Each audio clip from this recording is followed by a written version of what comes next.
Chapter 11. Secession and the Production of Defense, by Jörg Guido Hülsmann.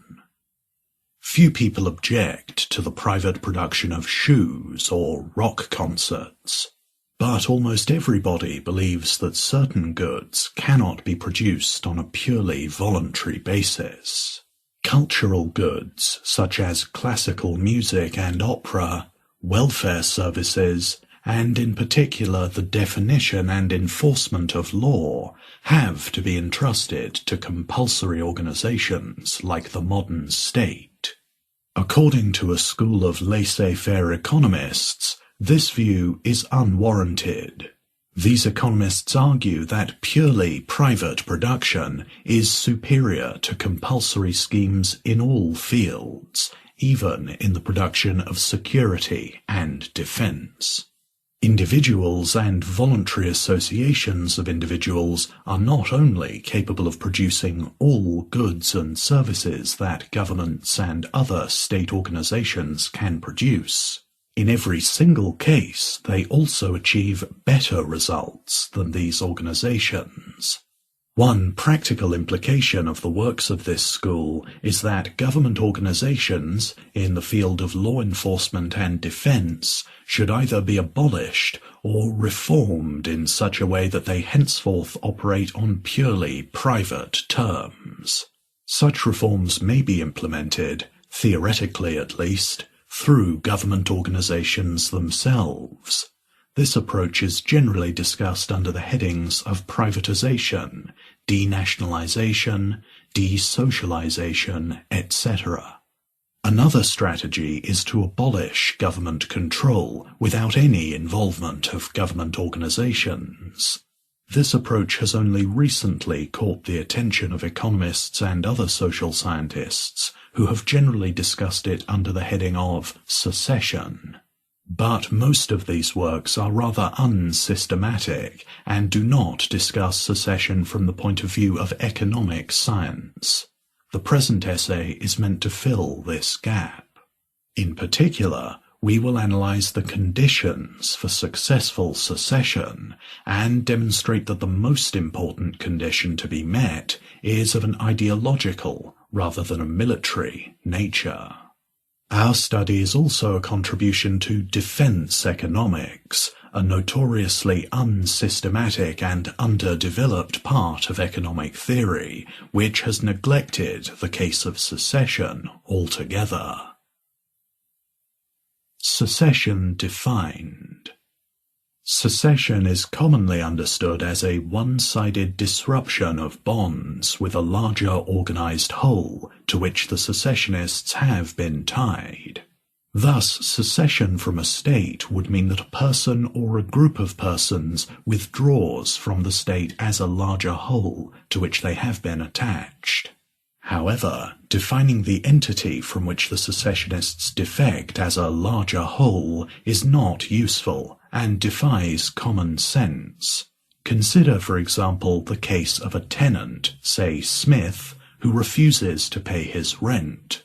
Even though Smith is but a part of a larger community of landlords and tenants, one would not therefore speak of Smith's action as secession, but rather as a breach of contract. The same thing would have to be said about a business division that defects from a firm. Here too, the withdrawal would not qualify as an act of secession, but as theft and breach of contract. It is not useful to classify breaches of contract as secessions, because such a definition would be too wide. Our aim is to distinguish disruptions of social bonds that are good, because they bring about a purely private order, from inherently antisocial, bad disruptions, such as theft, fraud, murder, and breach of contract. We thus have to come up with a more pertinent definition that reconciles common sense and the purposes of our analysis. We will use the term secession to denote the disruption of what Mises calls a hegemonic bond, as opposed to the disruption of a contractual bond.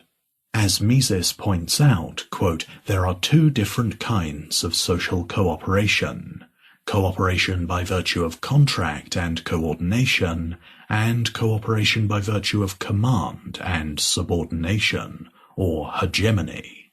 In the frame of a contractual society, the individual members exchange definite quantities of goods and services of a definite quality.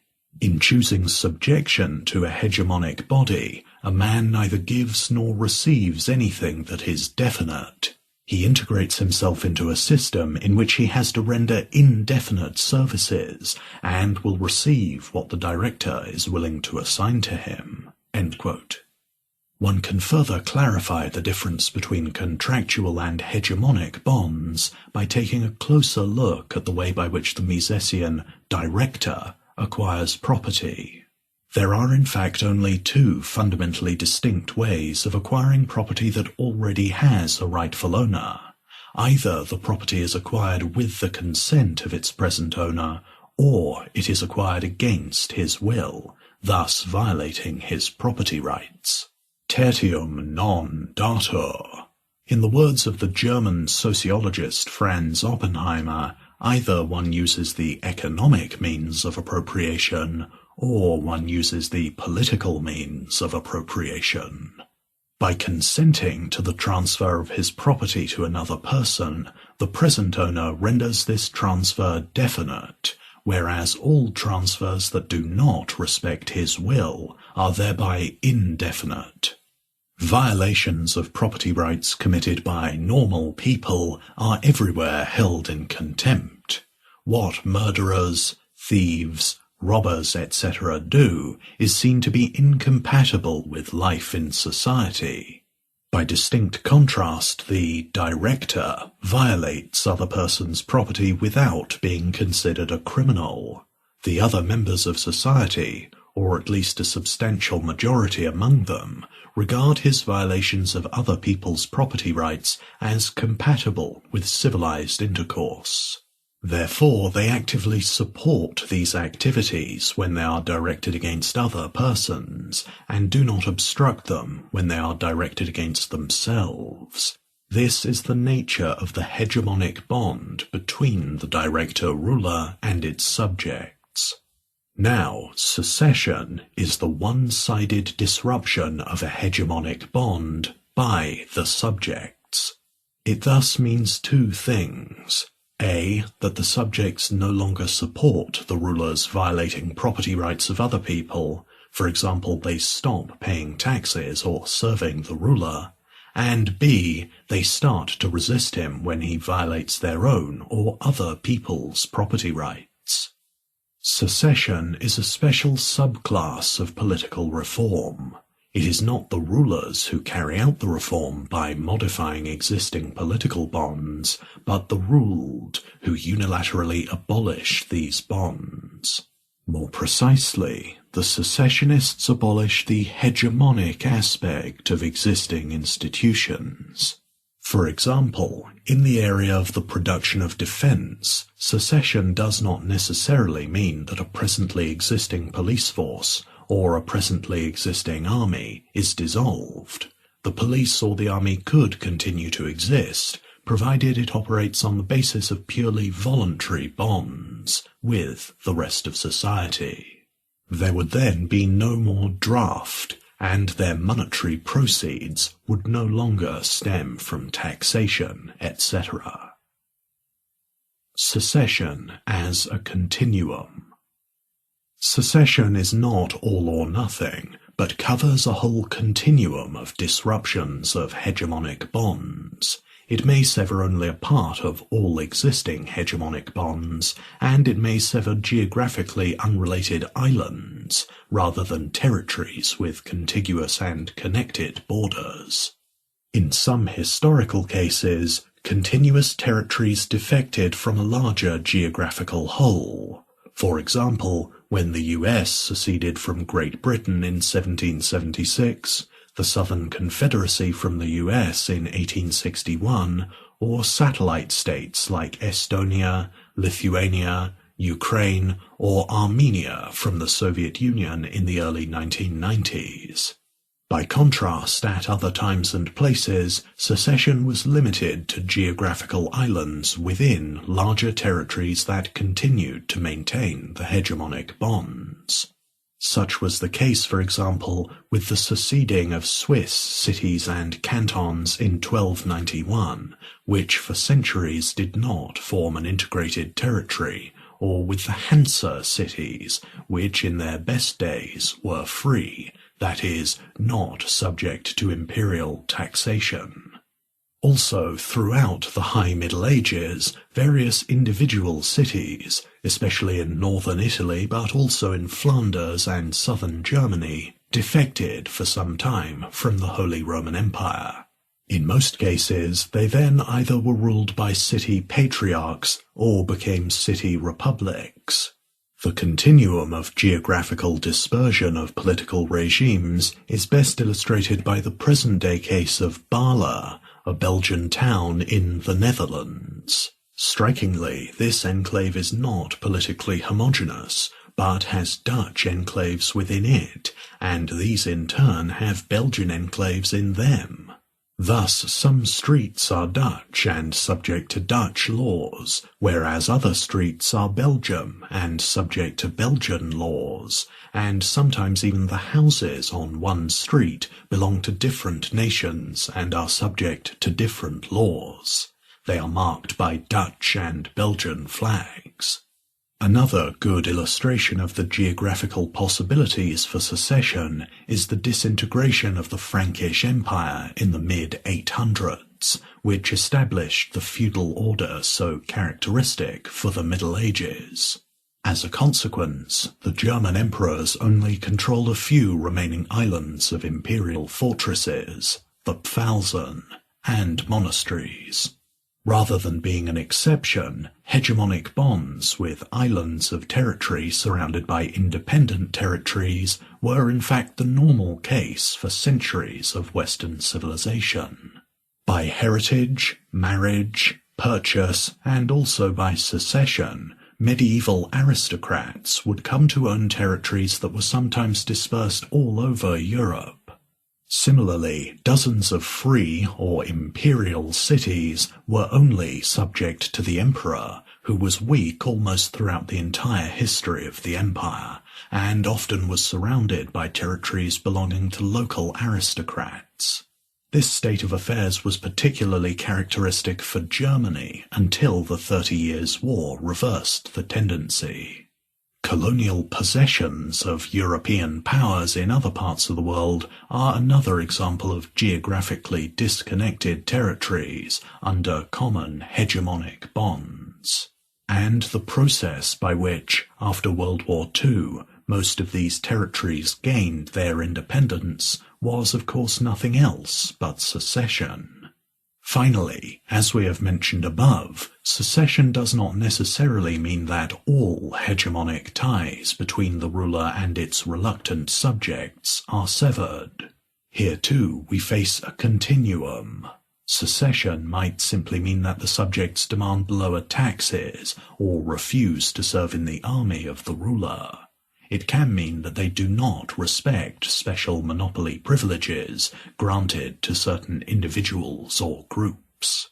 Also, the bonds between governments and their various subjects by no means have to be homogeneous.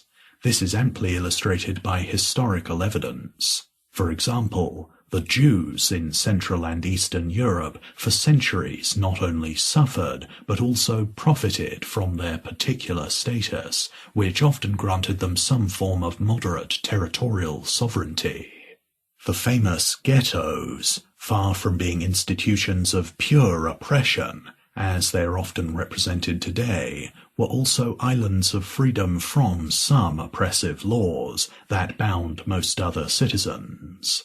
For example, the ghetto Jews were exempt from non-Jewish jurisdiction and various forms of taxation.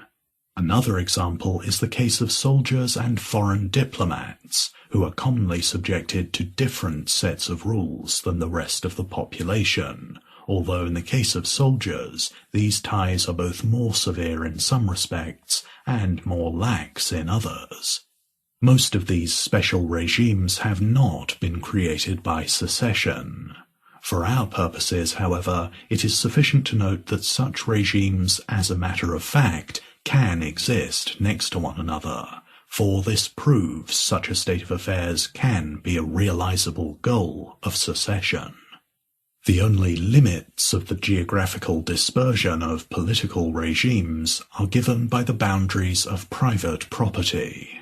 Theoretically, each property owner, and in particular each landowner, might choose to set up a different set of rules that the users of his property, land, have to respect.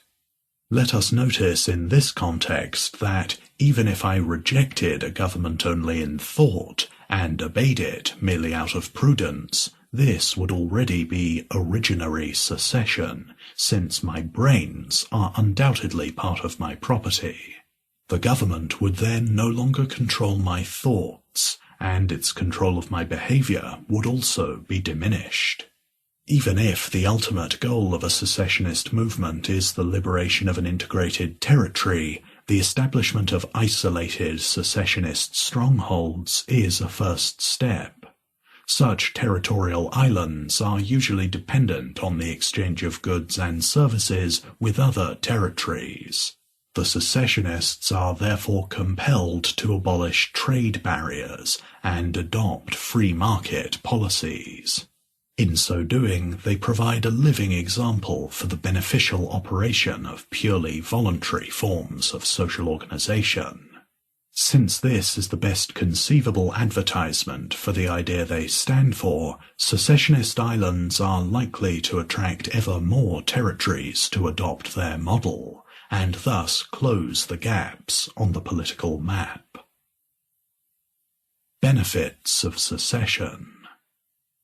Before dealing with questions relating to the realization of secessionist urges, let us point out two major advantages of political reform by secession. First, by its very nature, secession does not transform but abolishes hegemonic bonds. All other types of political reform keep these bonds intact and merely modify the way the ruler uses his power. Core organizations like the army, the police forces, the courts, etc. keep their monopoly, and all competitors are outlawed. As a consequence, in the best of all cases, the reform makes the burden of these monopolies somewhat lighter to bear. More open-minded, tolerant persons replace dictatorially inclined office holders. More acceptable political regimes, in our day democracies, replace regimes that do not meet the political fashions of the day, in our days, for example, monarchies. However, after the zeal of the reformers has ebbed away, nothing stands in the way of a further expansion of the state's monopoly powers in other areas, such as welfare, art, economy, etc. And in many cases, even the modest reforms of the existing state organizations come to be redressed after the zeal of the reform generation has ebbed away. In the worst of all cases, and unfortunately these cases happen to be the majority, the reforms are brought about by the creation of additional hegemonic bonds with a more encompassing political agency, centralization. To get rid of aristocratic privileges, the classical liberals first supported the king against the lesser aristocrats, and then concentrated further powers in the democratic central state to fight all regional and local forms of monarchism and aristocracy. Rather than curbing political power, they had merely shifted and centralized it, creating even more powerful political institutions than those they were trying to supersede. The classical liberals thus bought their short-run successes with very burdensome long-run annuities, some of which we have paid in the 20th century. This is the reason why classical liberalism ultimately failed.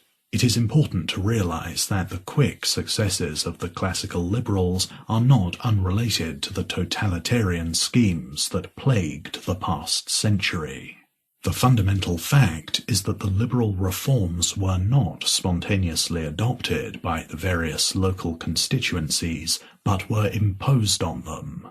It is true that this technique was very effective in realizing the classical liberal program all at once in the whole territory controlled by the new democratic central state. Without it, this process would have been gradual, and it would have implied that islands of the ancien regime would have survived for a very long time. Yet, like all mere techniques, this was a two-edged sword that would eventually be turned against life, liberty, and property. It is not inappropriate to point out an analogy with the laws of the business cycle. Just as business investments unsupported by genuine savings do not spur genuine growth, but, after a brief period of growth illusions, lead straight into an economic bust, so the imposition of liberty does not create genuine liberty, but, after a brief period of liberty illusions, leads straight into totalitarian nightmares. The fact is that neither in Europe nor in the United States of America has classical liberalism managed to establish a public order that effectively safeguarded private property and individual liberty for more than a couple of decades. This contrasts sharply with the Middle Ages, when the Christian religion for centuries circumscribed the duties and rights of all citizens of the prospective city of God. Many writers have observed that the divine order enshrined the subjection of the population. It is less often pointed out that it also enshrined the subjection of the rulers. Christianity limited the medieval aristocrats in all their endeavours, and these limitations effectively guaranteed the liberties of the subjects. In Europe, classical liberalism never created deep roots in the first place, and its short-lived blossom started to perish at the end of the 19th century, leading shortly after to the well-known socialist schemes of communism, fascism, and National Socialism. In the US, the unsuccessful War of Secession gave birth to a welfare-warfare state, which has grown steadily ever since. It might be true that the US government cannot yet compare in importance with the German National Socialists or the Russian Bolsheviks as far as its relative internal power is concerned. In absolute terms, however, it has already become the largest and mightiest government the world has ever known, and this supremacy is felt especially in matters of foreign policy and war. With hindsight, the real question is not, as most 20th century libertarians have assumed, why the happy days of classical liberalism faded away and ushered in a new era of unprecedented government control. The real question is how classical liberalism could flourish even the few decades that it did flourish. The answer is probably related to the time lag required for the new democratic central states to consolidate themselves. The new democratic ways had to penetrate the brains. The new national political center stage had to slowly gain its due place in individual consciousness, etc. Clearly, secession avoids all these fatal long-run consequences of imposing liberty. It might take a long time before the conditions for successful local secession are given, and secession might then leave many dark, politically unenlightened spots on the political map. However, at least these reforms would be genuine accomplishments that do not already contain the seeds of their own destruction. A second and related advantage of secession is that it is the only type of political reform that is not only able to bring about a private property regime, but that itself respects the principles of this regime. Whereas a government is by its nature a compulsory organization, the organization of the political means, secession is an activity fully harmonious with the respect of private property and the economic means. It thus fulfills a major ethical requirement of libertarian reform, namely that the reform itself should not create new violations of property. And this in turn assures that the new order resulting from secession is more peaceful and viable than any imposed order resulting from standard reforms, which leave the political compound intact. Conditions for secession. Poetese law. Secession does not lead to war by logical necessity. However, government has an obvious interest in the maintenance of the hegemonic bonds from which it profits. Since it is therefore likely to resist their severance by the use of force, the secessionists must find the means to overcome this resistance. The paramount technical problem of the secessionists is, of course, that the government is usually far better equipped with the arms and machinery needed in violent conflicts. Moreover, the government usually controls most of the existing organizations created for the efficient conduct of violent conflicts, police and military. In short, government enjoys, by and large, a monopoly of war material and war organizations. However, these short-run problems can be overcome in due time. Criminals and underground military organizations, for example the Irish Republican Army, the Rota Armee Fraction, Action Direct, or, before its immersion into the Palestinian Authority, the Palestinian Liberation Organization, acquire the weapons they need with relative ease on the black market. Foreign governments often support them in this endeavor. Moreover, the very existence of underground military organizations demonstrates that it is possible to build up such structures, especially if foreign powers provide advisors and training grounds. And usually such foreign powers exist at all times and all places. It is true that secessionist forces are not able to build up an industrial base in their home country, and therefore have to rely on relatively light weaponry, pistols, guns, machine guns, small cannons, grenades, etc. They will not be able to enjoy the ready services of tanks and fighter jets, and still less so of combat ships or even large military bases with hospitals, arms depots, etc. However, heavy weapons and military infrastructure seem to be especially advantageous in armed conflicts between clearly identifiable combatants, each of which has a single organization, as in the case of wars between modern states, whereas they seem to lose their effectiveness in encounters with enemies who lack these features. Famous examples of the failure of modern state armies against such amorphous enemies are the Vietnam War of the US Army, the Afghanistan War of the Red Army, the UN expedition to Somalia, or the attempted first invasion of the Russian army into Chechnya, 1994-96. As this is written, a small group of Hezbollah warriors has just driven the modern and highly successful Israeli army out of South Lebanon, which it had occupied for 20 years.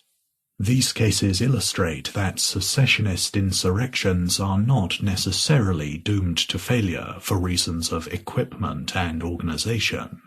Neither is sheer number a problem.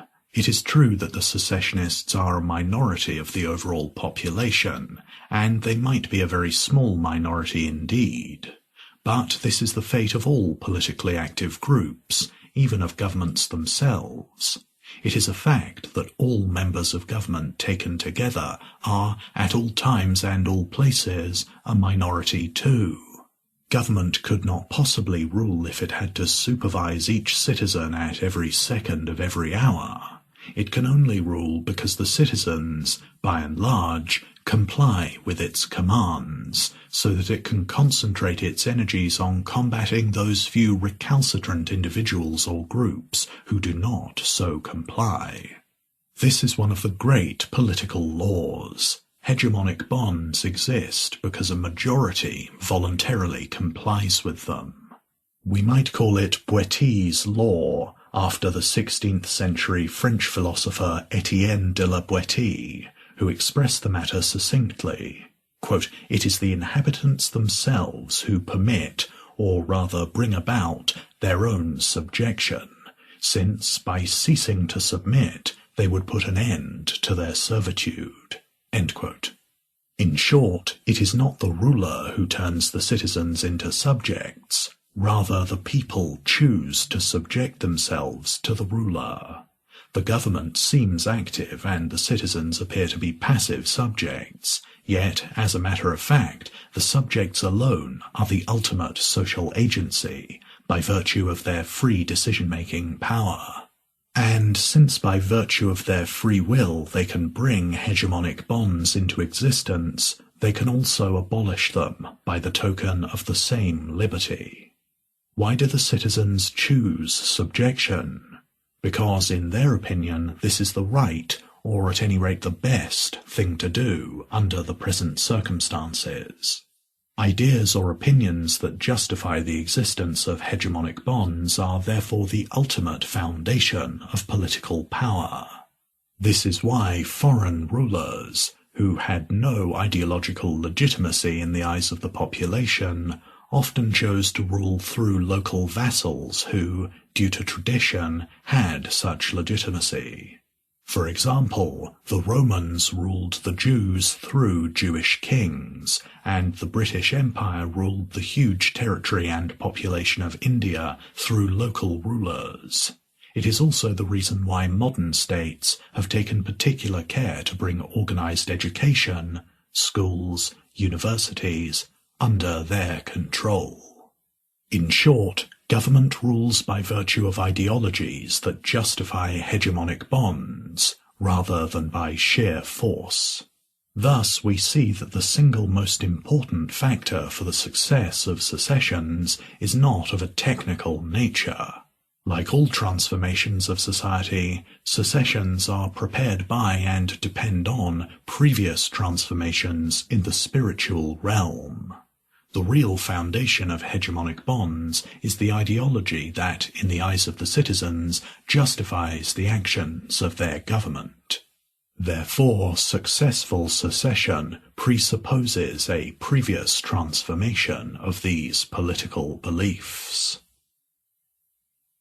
Conditions for secession: genocide and expulsion. So far we have seen that a necessary condition for successful secession is that a substantial majority of the population. What this means may vary according to particular circumstances of time and place, repudiates the hegemonic bonds that they have hitherto accepted. This does not mean, however, that ideological supremacy in a territory automatically assures the success of the secessionist movement. If the rulers can mobilize enough forces to either kill or expel the rebelling population, then the secessionists might be doomed too. Both techniques have been frequently applied in the history of counterinsurgency. Genocide, for example, was inflicted upon the seceding Vendée, where the French Republic, within a few months, razed over 100 hamlets and villages to the ground. In the 20th century, it was also the preferred solution of communist regimes to solve their secessionist problems. Outstanding examples are Soviet Russia's extermination of the kulaks and the ravages of the Khmer Rouge in Cambodia. Modern examples of expulsion or relocation as a means to combat and prevent secessionist movements include, for example, the case of the Philippines, 1901-2, of Malaya, 1954-55, and of the former German eastern provinces, which today are parts of Russia, Poland, and the Czech Republic, from which the German population has been expelled in the aftermath of World War II. Right now, plans for the expulsion of Palestinians from Israel are openly discussed in the world press. Even if the ruler can mobilize sufficient forces to inflict genocide or expulsion on the secessionists, he might choose not to use these forces. Apart from personal scruples, this might be the result of the other loyal citizens' unwillingness to support such measures. Also, as far as the population involved in industrial division of labour is concerned, genocide would clearly be economically disastrous for the ruler himself. Secession and private warfare.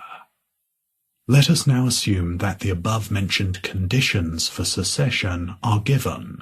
There are a substantial number of secessionists who are no longer willing to endure their hegemonic bonds. These persons no longer regard the rulers as legitimate governors, but as criminal usurpers, and the rulers themselves are either unable or unwilling to expel or slaughter the secessionists.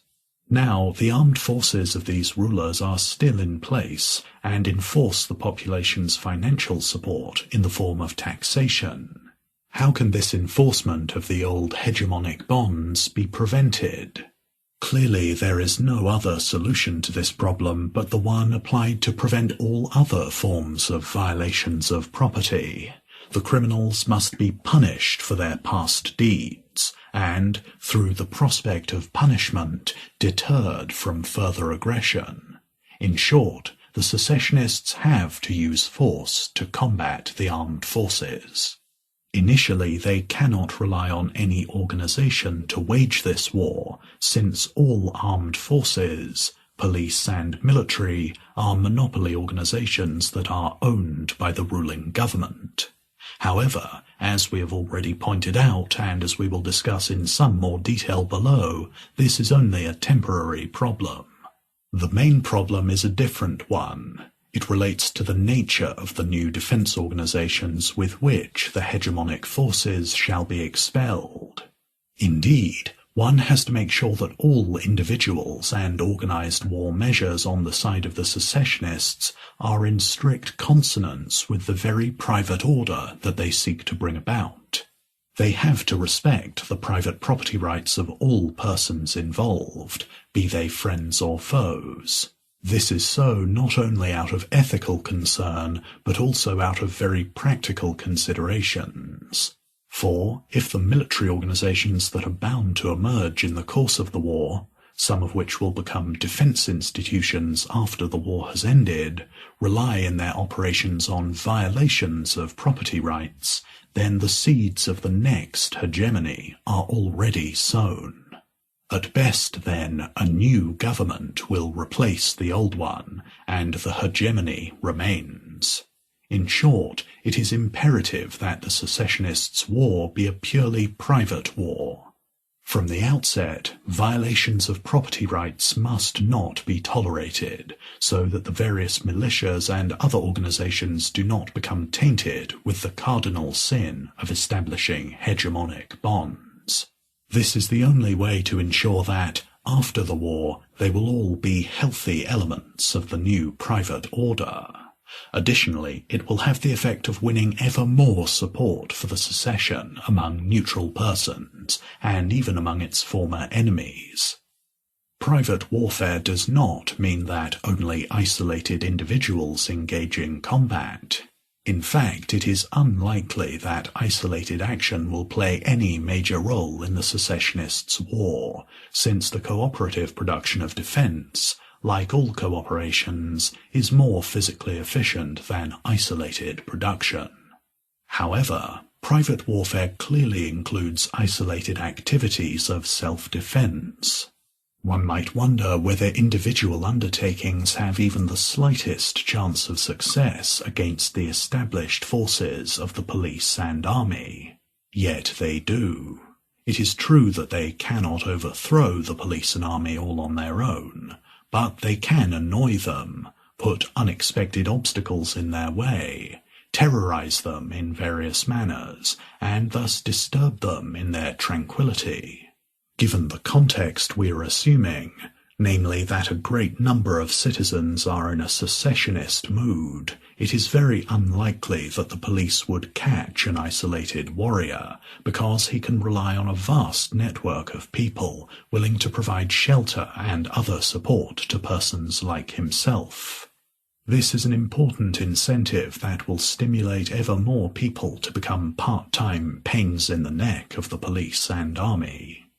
More important than such isolated activities are, of course, the coordinated and organized efforts of secessionist militias. They can inflict considerable harm on the unwanted government forces. They can capture enemy forces and disarm them. They can break into arms depots and equip themselves at the government's expense. And they can disrupt the government's communication lines and logistical network. In some cases, they might even manage to control a small territory, but only for a short period of time, since such small units cannot withstand a confrontation with the large masses of the regular army. Such troops can surely also rely on the willingness of the population to provide them with shelter, food, and other forms of support. Yet it is important to realize that they profit from the population in many more and more important ways. The spontaneous help of individual citizens, families, or small groups is indeed of paramount importance for the very military operation of the secessionists. We have to bear in mind that the secessionists, at least at the beginning, do not have any kind of organized logistical support or intelligence service. The spontaneous help by the population fills this void by providing the necessary infrastructure, food, shelter, new supplies of ammunition, communication, etc. This spontaneous backing integrates the more or less isolated warriors and militias economically and socially into a larger society. They benefit from the division of labour on a much wider scale and thus immensely increase their productivity. Although militias are commonly unpaid organisations, it is very conceivable that, in the course of time, a body of paid full-time warriors will emerge. This professionalisation would indeed be a natural step in a growing underground economy, and it would again spur the productivity of the secessionist warfare. One should not expect that all secessionist militias be organised under one single command. Quite to the contrary, the natural thing to happen is for various independent groups to form themselves spontaneously. It might be that this is not sufficient to attain all military goals. We will examine this issue below, but it is certainly a workable procedure. For since these groups have a common goal that they all pursue by the same clearly circumscribed activities, prevention of violations of property by government forces, and restitution of property to the rightful owners, they do not need to be coordinated by command. As long as they respect private property rights in all their endeavours, their actions are intrinsically harmonious and cannot possibly contradict one another. Each one of them thus contributes to the common goal, facilitating the tasks of the others.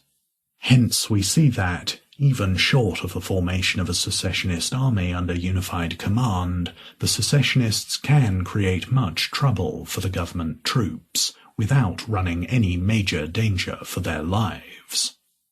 The comparatively primitive secessionist warfare in many respects matches and outwits the police and military precisely because it is not just single warriors and small militias who fight the government troops.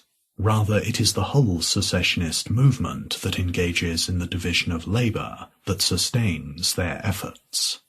The results for the government are, by and large, devastating.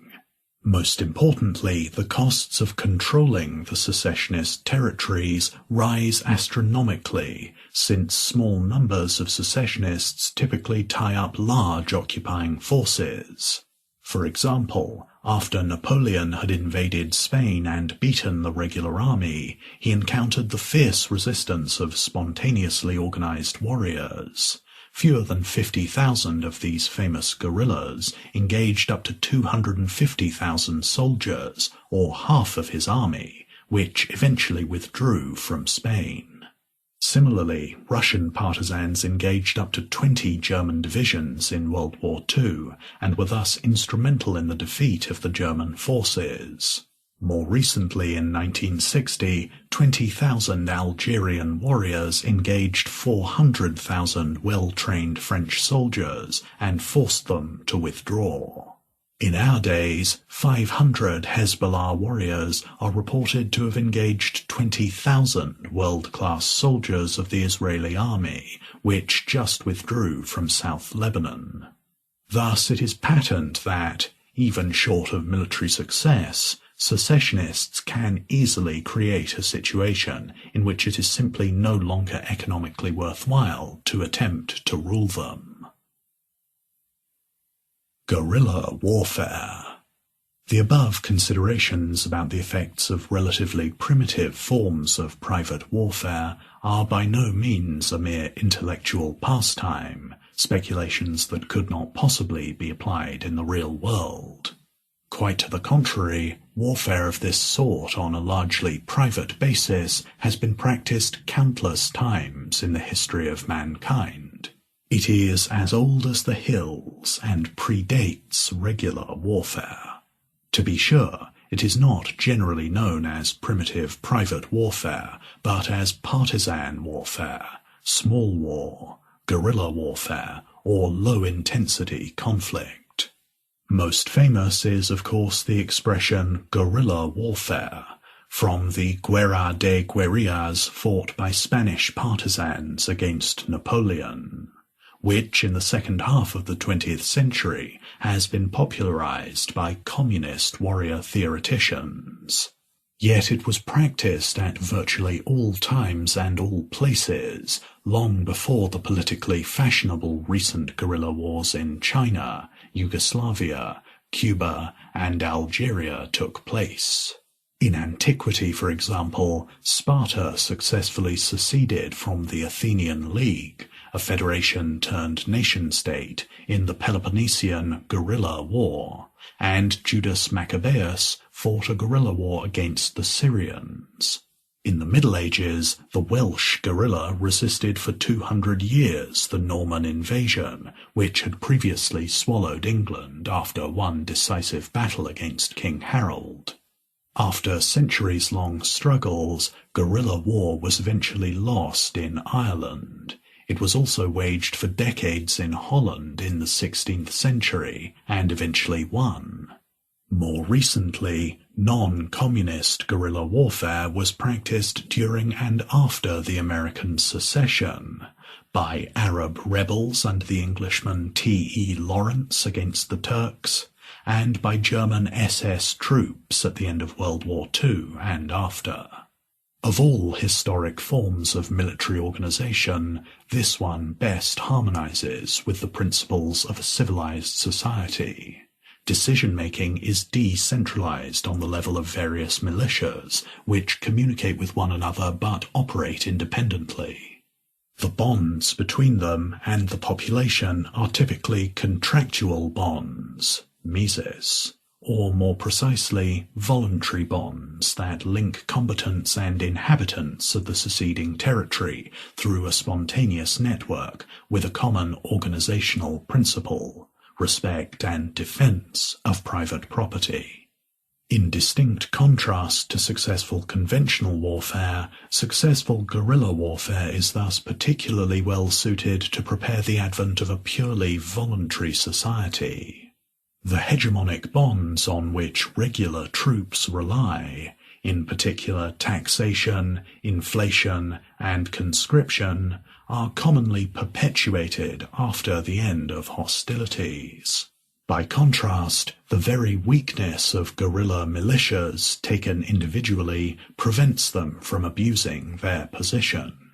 As a consequence, there are simply no hegemonic bonds to be perpetuated after the war. Guerrilla warfare in this century has been predominantly waged by communist insurrectionists.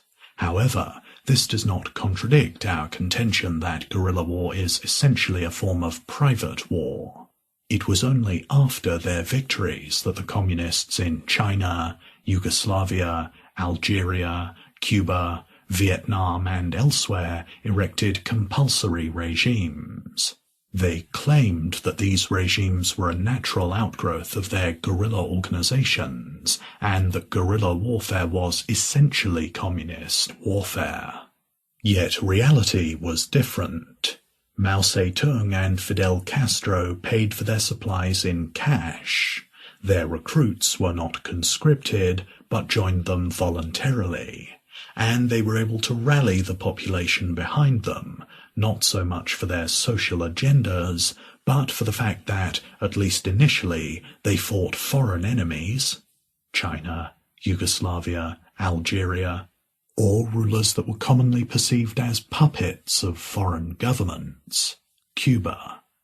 This confirms the broad historical record that the average guerrilla is mainly motivated by patriotic, and sometimes nationalistic, motives, and that virtually all insurrections are liberation movements that seek freedom for their fatherland from undesired rule, often undesired foreign rule. The paramount importance of patriotism and liberty as driving forces of insurrection explains why guerrilla warfare could rally entire populations behind communist insurrections. To be sure, the communists claimed that it was their war per se which won the people over to communism, yet the people's real desire was liberation from a government that they perceived as oppressive, and they would follow almost anybody who would take the lead of a liberation movement. Most of them had never before heard about Marx or Lenin, and what they knew about the events in Russia, if they cared at all, they learned from fanatical communists, and of course they could not even imagine that things would become worse afterward. Significantly, the above-mentioned communist guerrillas typically had some kind of primitive tax system, and their political aim was not to abolish the state apparatus they were fighting, but to take it over, which they did. However, all this changes nothing about the fact that even these guerrillas essentially relied on voluntary cooperation of the population.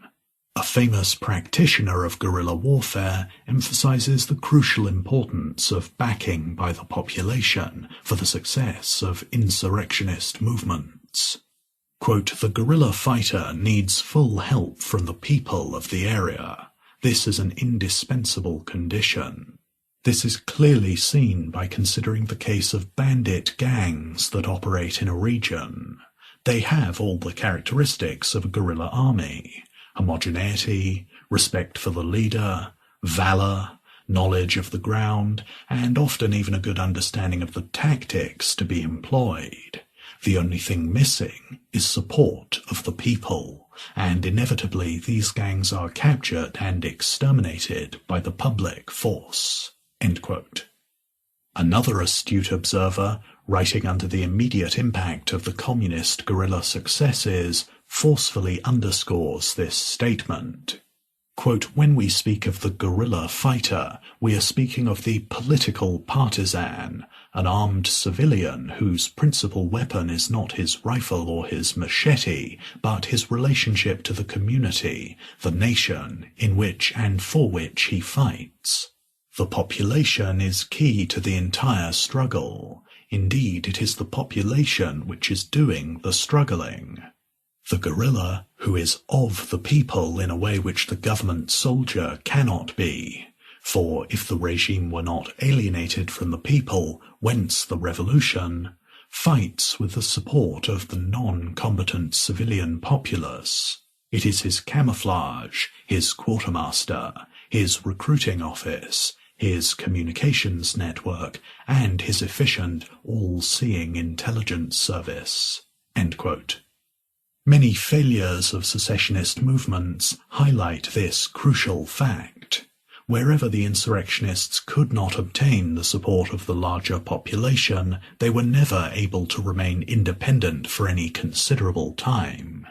Such was the case, for example, with the medieval northern Italian cities which, having gained their independence from the Holy Roman Empire, at once started establishing their hegemony over the adjacent territories, thus alienating these populations. One reason for the Vendée's near extinction in 1793 was the alienation of the militarily competent aristocracy from the militarily incompetent peasant population. The Greek guerrilla insurrection of 1946–49 failed because it alienated the population by conscription and raids on the villages. In 1958–61, the Algerian organisation d'armée secrète alienated even the patriotic layers of the populations of France and Algeria with their terror acts. And more recent attempts to wage guerrilla warfare in Peru, Shining Path, Kurdistan, PKK, and several Western European nations failed because the insurrectionists did not have any backing in the population. They were isolated terrorist groups, antagonizing the population as much as the government. Let us observe, however, that the secessionists are not the only ones to face the danger of alienating the population. It is precisely because the forces of the ruler are confronted by the very same problem that a secessionist movement does not have to fear the initial military supremacy of the ruling government. Large bombs, aircraft carriers, nuclear weapons, large units of soldiers, etc. are certainly useful in confrontations with similarly organized enemy forces, but they are counterproductive when it comes to fighting guerrilla units. When a battalion of 500 soldiers shows up in a village to capture a single man, the inevitable result is to alienate the population. For whatever the deeds of the man, such action is a clear sign of either cowardice or distrust. Similarly, large bombs are never, and tanks very seldom, used in a discriminate way. Almost inevitably they hurt or kill innocent people, thus alienating these persons and their friends and relatives. The same result obtains when the ruling forces do not care to wage a fair war, as our libertarian warriors do. That is, if they do not respect the property rights of the population and their enemies. The pledge to respect the property of friends and foes at first glance looks like an imprudent impediment of one's liberty of action, but it is not. Rather, it is the most powerful means to convey the support of the population. It is therefore no military disadvantage when our libertarian warriors pledge to respect the property of friends and foes. Quite to the contrary, it would be disastrous for the government not to quickly adopt the same strategy. Hence, the initial advantages of the ruling forces in terms of equipment and moral boundlessness are merely apparent ones. Soon they will have to fight the secessionists on almost equal terms. These considerations also suggest a cautious use of mercenaries, that is, foreign professional warriors. They lack emotional ties with the secessionists and do not share their ultimate goals. They have no bonds whatever to the non-secessionist rest of the population, and thus their intervention entails a high risk of alienation. At best, then, mercenaries are useless, for in the case that virtually all persons living in the secessionist territory seek secession, their help would not be necessary. It is then a fundamental fact that warfare for the sake of controlling any given territory is inconceivable without voluntary cooperation between warriors and the rest of the population. This is why it perfectly suits the military needs of libertarian secessionist movements. It is no accident that, quote, guerrilla warfare has been the favorite tactic of separatist minority movements fighting the central government, end quote, and that although the process of decolonization has worsened the prospects of guerrilla warfare, this is not so in the context of secession. In short, guerrilla warfare by its very nature is warfare based on the respect of private property and voluntary cooperation. It is private warfare short of the formation of large military units. This is so notwithstanding the fact that, historically, guerrilla warfare has commonly been intermingled with statist elements, such as small-scale taxation. Guerrilla warfare being essentially private warfare on a small scale, it follows that the conditions for successful libertarian secession are the very same conditions that must be given for successful guerrilla warfare. Libertarian secession presupposes that a great number of inhabitants of a territory desire to establish a private property order and to rid themselves of the present rulers. These persons provide the guerrillas with the civil network that enables them to wage their war, and to wage it successfully. We can thus give a more specific description of the majority required by Boetti's law. It must be a number of persons sufficient to sustain guerrilla warfare. By distinct contrast, guerrilla warfare that merely seeks to overthrow the present state and to put another regime at its place ultimately contradicts itself. Sooner or later it must replace volunteers by conscripts and donations by taxes. In short, voluntary support by compulsion. Clearly, it then will no longer be guerrilla warfare, and consequently will lose all of its advantages. Two conclusions can be drawn from this. First, the most important activity of a secessionist movement does not take place in armed battle, but in the battle of ideas.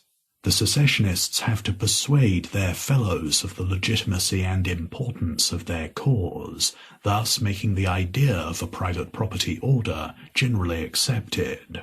Only if they win this battle will they be able to build up libertarian guerrilla organizations that could eventually overthrow the armed forces of the government. Second, therefore, there is no need to rely on compulsory schemes like taxation and conscription to sustain their war efforts.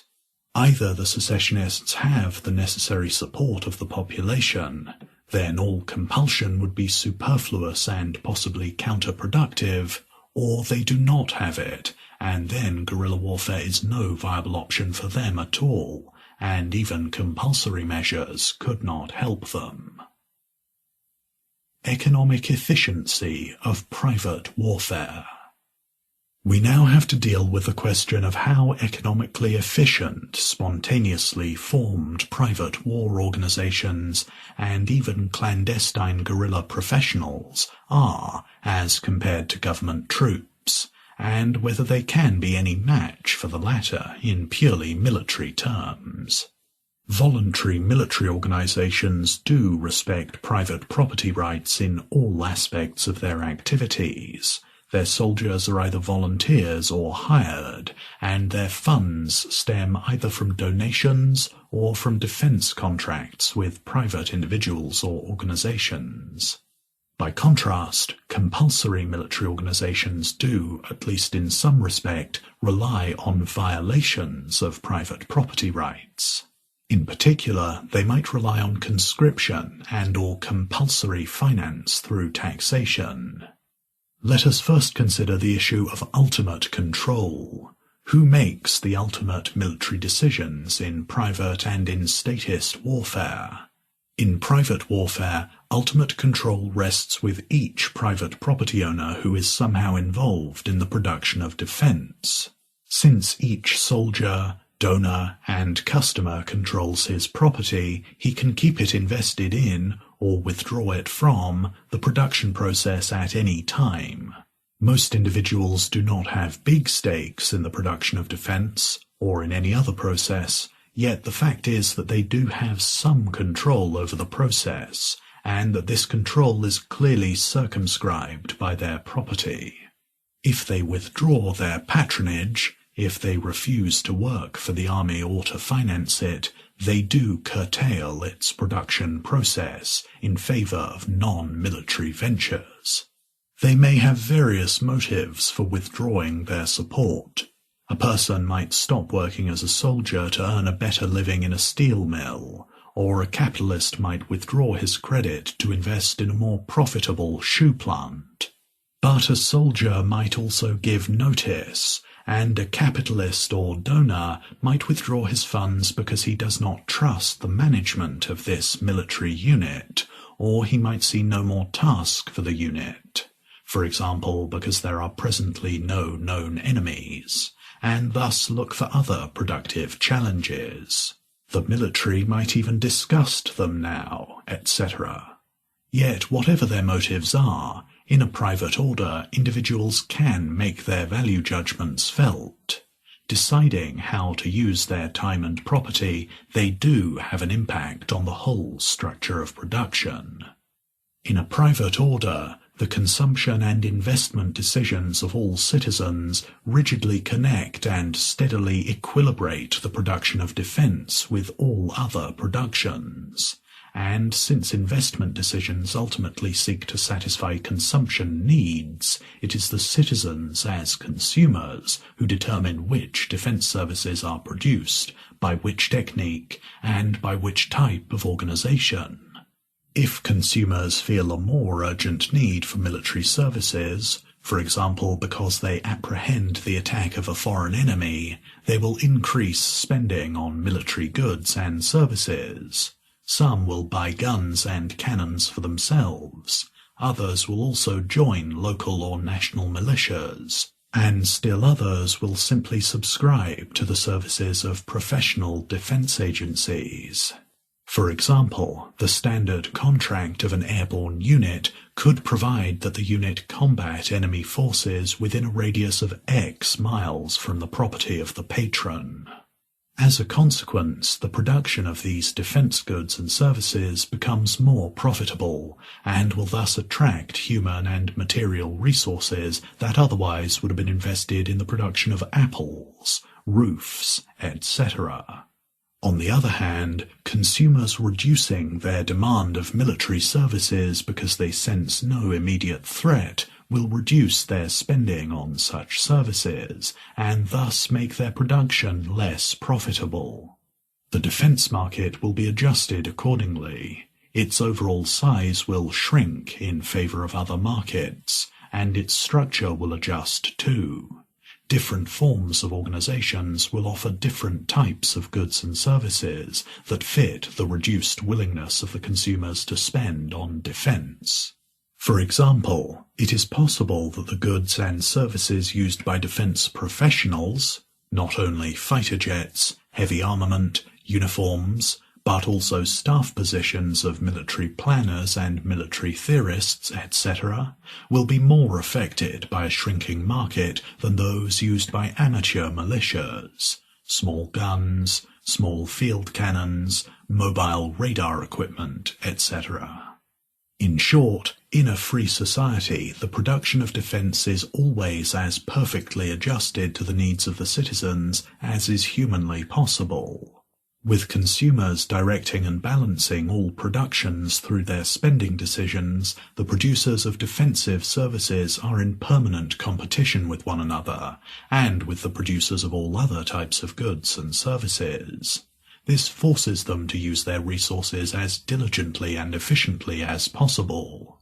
They simply cannot afford waste, since it would curtail their income and also the spending on their product. Moreover, since in a free society there would be various defence organisations competing for the same human and material resources, these organisations would be embedded in a system of market prices. Hence they could use the precious yardstick of economic calculation to select the most efficient technology and the most efficient form of military organisation for any defence problem at hand.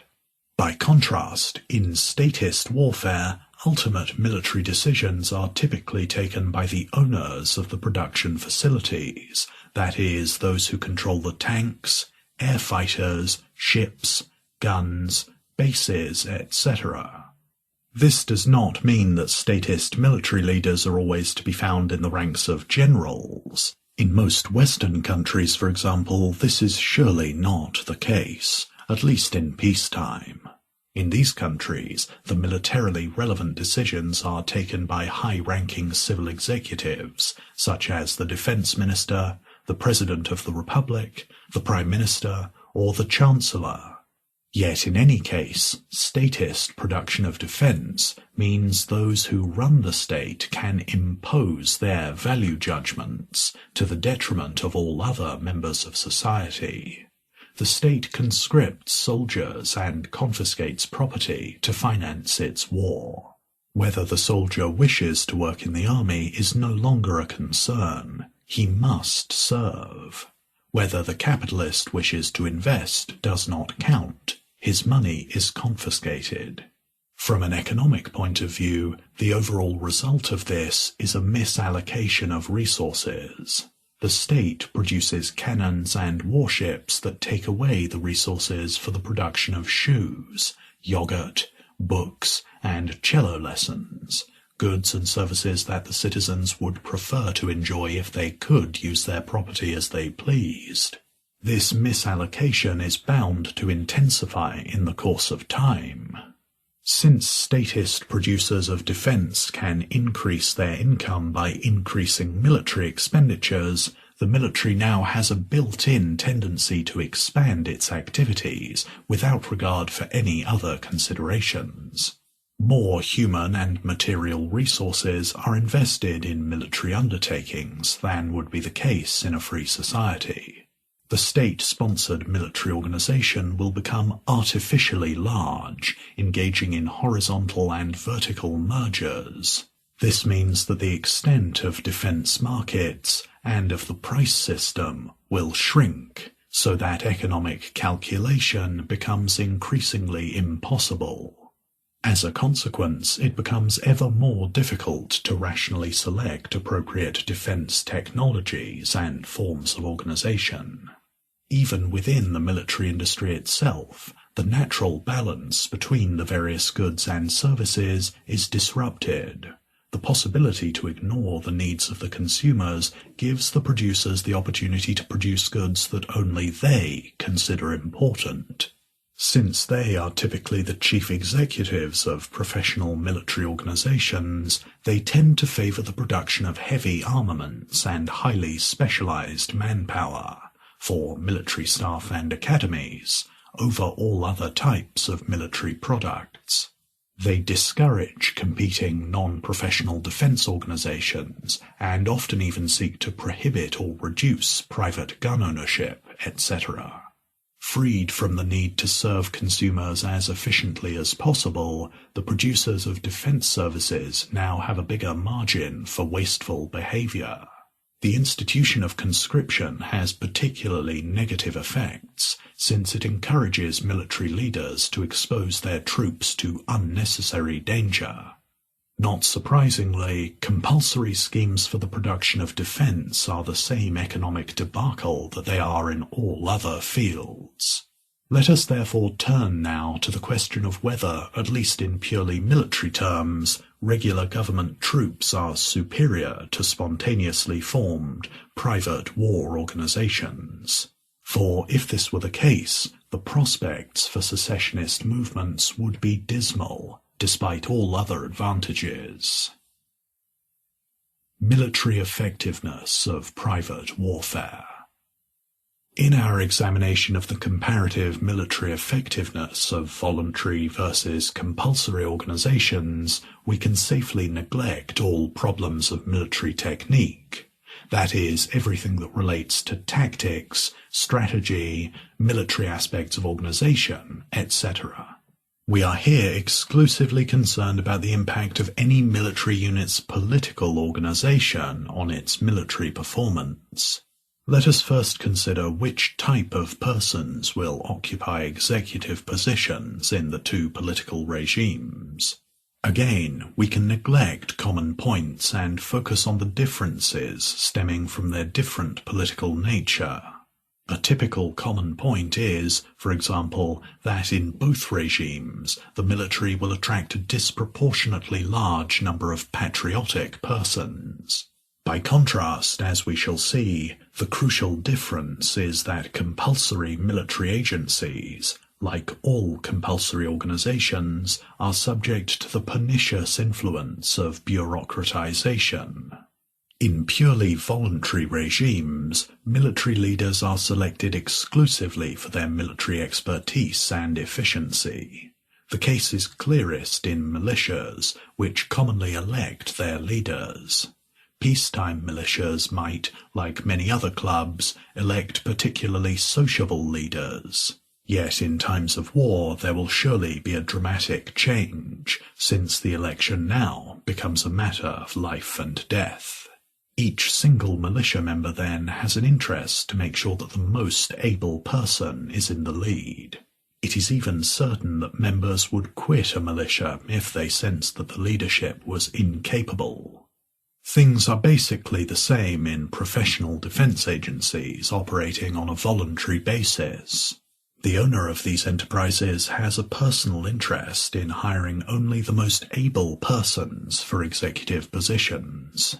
If he fails to identify these persons, he runs the risk that other companies will hire them and outcompete him on the market. And he is also threatened by the prospect that other soldiers that he hired will give notice, since they too are unwilling to risk their lives under incompetent military leadership. These mechanisms are, at least partially, destroyed by the impact of compulsion. Conscription, by its very nature, prevents soldiers from quitting when executive ranks are filled with incompetent personnel. Conscripts are also notoriously unmotivated, being temporary slaves. In confrontation with highly motivated private troops, be they ever so few, this represents a huge competitive disadvantage. The effects of compulsory funding are similarly devastating. It reduces the necessity for the military agencies to satisfy customer needs. As a consequence, as we have seen, the various military executives can start satisfying their own needs, both in respect to the services they produce and in respect to the selection of personnel. It is important to keep in mind that there is no such thing as a defense service or a defense good. All goods and services are heterogeneous, concrete goods, like 1 hour of guarding property X at location Y, or fortification of Hill A against possible assaults by tank divisions of the type B, or by infantry of the type C. In a free society, all consumers involved decide which concrete defense service shall be produced. By contrast, compulsory funding enables the producers to ignore the consumption wishes of their fellows and to place undue emphasis on their own satisfaction. Rather than fortifying Hill A, they fortify Hill H because it is not so windy there, or because it better protects the ranch of the general's nephew. Rather than guarding the private property of the civil population, they spend all their time guarding their own bases. Rather than protecting a single house, they close all surrounding streets and shut down the city, etc. Moreover, rather than hiring the most capable personnel, they start hiring the fellows who know the best jokes, or the children of their schoolmates, or people who share their political, sexual, religious, and other preferences. Or they might hire particularly ruthless individuals who despise common morality. Also, rather than organizing the defense units in the most militarily efficient way, they acquiesce to other considerations. For example, the recent admission to the US military of females and homosexual males does not seem to be based on military, but political expediency.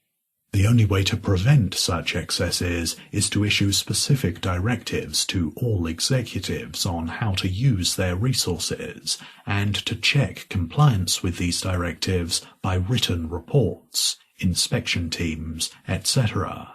In short, one has to subject the military to a bureaucratic apparatus and regulation. Military leaders are told what to do, when and where, and hiring decisions are made dependent on general standards, that is, on criteria that do not take account of the individual requirements of particular times and places. At least as far as the selection of personnel is concerned, however, such reforms will be doomed to failure. There is only one way to test the ability of a person. Let him do the job and see whether he can do it. A person hired by a voluntary defense organization will soon have shown whether he is suited for his position, because such an organization constantly has to prove its military effectiveness. Only if it is sufficiently effective will it continue to be patronized. Yet in compulsory organizations, all the tests take place in an artificial environment. For example, one cannot tell whether a soldier or officer is too ruthless or not ruthless enough, or whether he accomplished his task with a sufficient amount of accuracy, for his ruthlessness and the accuracy of his work cannot be judged without standard. And in compulsory organizations, this very standard is arbitrary to a larger degree than in voluntary agencies. Thus we see that private defense agencies, while enjoying all virtues of compulsory schemes, do not suffer from certain specific disadvantages of the latter. In particular, they are likely to attract and select more capable personnel, and they will react to the military requirements of a given situation in a far more flexible way. However, so far we have only dealt with small private units, as they are typical in guerrilla warfare. Our foregoing considerations about economic and military efficiency would thus merely imply that, given equally small units, the private secessionist forces would have a comparative advantage over the government troops. Yet, as a matter of fact, government troops are typically much larger in size. Are our small private units able to confront these large and concentrated forces of the government's army? Before we pursue this question any further, let us observe that such a confrontation might not be necessary in the first place. The purpose of the secession is to break the compulsory ties between the secessionists and the government which they no longer accept. It concerns only the secessionists. It does not concern those who wish to continue to be ruled and protected by the government. Therefore, it is at least conceivable that, as a result of a successful secession, the government troops remain in the seceding lands to protect the loyal subjects. The territory would then no longer be politically homogeneous, but sprinkled in the colours of the secession and of the government. There is no reason to assume that such a setting would be inherently unstable and plagued by violence, so that we can go on with our original question. Thus, suppose that all inhabitants of a given territory wanted to secede, but that the government troops refused to quit the country. Suppose furthermore that the troops could not rightfully claim any piece of land in the territory as their own. They would then clearly be aggressors, and the inhabitants would be entitled to expel them. Yet how can the secessionists do this? Can they build an army of comparable size to beat the enemy in the open field? Again, we first should raise the question of whether the secessionists need to build up a big army in the first place. We have already mentioned that our libertarian partisans enjoy the advantage of operating on the basis of the same principle of respect for and defense of private property. This is a powerful organizing principle, which gives a common direction to all their scattered individual actions, and which makes sure that they hit the right target in all instances. Thus, to a very large extent, they can do without a common agency. They do not need the unity of command, since they enjoy the unity of principle. We have pointed out the benefits and limits of this stage of the secessionist struggle. Decentralized organization in small units can be sufficient to make the costs of ruling unbearably high.